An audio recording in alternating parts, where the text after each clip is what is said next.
have leaped at that, but he never tried to do that. Zaporin tried to cultivate his patient's creativity and urged Speck to paint, although his first efforts were not exactly helpful to his defense attorney. I went over to see him, and the first painting he did was a painting of a leopard. I'm interviewing a man that I believe was a leopard from what he was accused of doing. And I said, you don't want to have those pictures of leopards. Let's have a picture of Bambi. Lo and behold, he did do a picture within 2 weeks of Bambi. By the fall of 1966, Speck proudly displayed his paintings all over his cell. They had titles like Cabin in the Hills and Good Old Days. Speck was enjoying his time at the county jail. He even had a hot plate in his cell so that he and Zaporin could share coffee.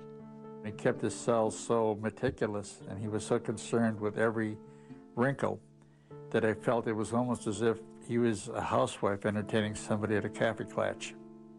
To Speck, prison was a safe haven from a world that viewed him as a monster who should be destroyed. But the intense press coverage was pushing him to a breaking point. Somewhere along the line, he got a razor blade. And all of a sudden, he took the razor blade, put it to my throat, said, if I'm such a monster, as everybody seems to think I am, he said, why don't I just kill you now? And I said, well, because you don't have a quart of alcohol and 8 Redbirds in you. He said, yeah, I guess that's true. Put it down. Speck's life would not be so easily spared. On October 22nd, a psychiatric panel unanimously concluded that he was competent to stand trial. His conviction and execution seemed only a matter of time. From December 1966 through January 1967, pre-trial hearings dragged on in the courtroom of Judge Herbert Passion as a ferocious blizzard descended on Chicago.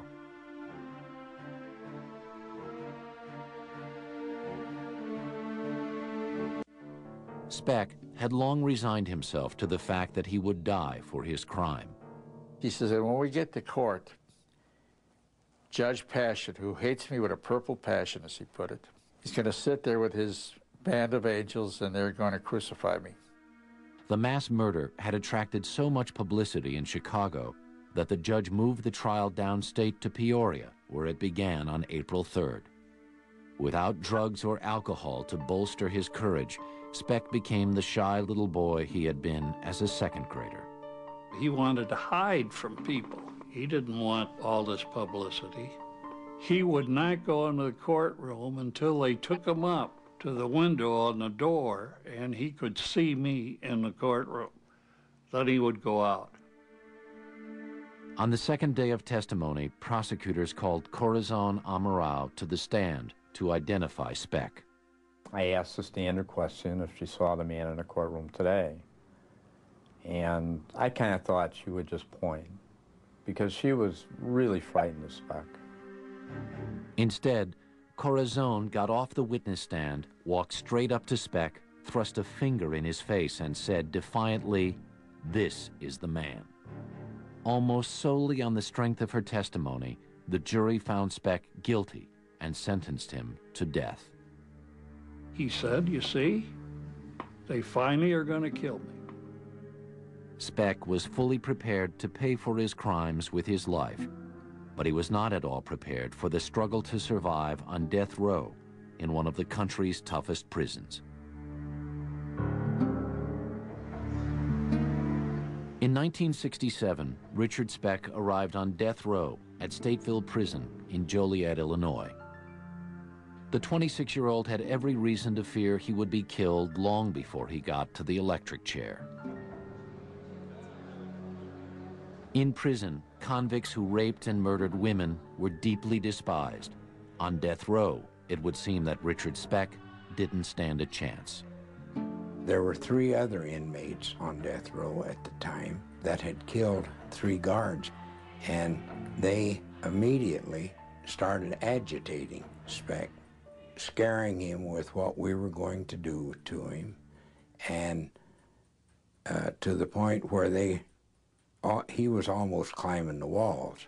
After only 4 days, the warden was forced to transfer Speck to the prison's isolation unit for his safety, where he began working as a janitor.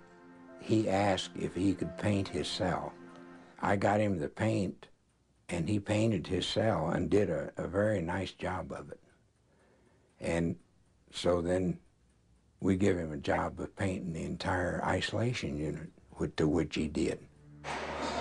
Speck's prison work afforded him a little freedom, which he exploited for petty scams. He cleaned out the sewer pipes and hid jars of raisins inside them to ferment into alcohol. He also started smuggling cigarettes. Speck, constantly swilling his homemade booze, became known as the drunken painter of Stateville, a moniker that gave him the status he loved.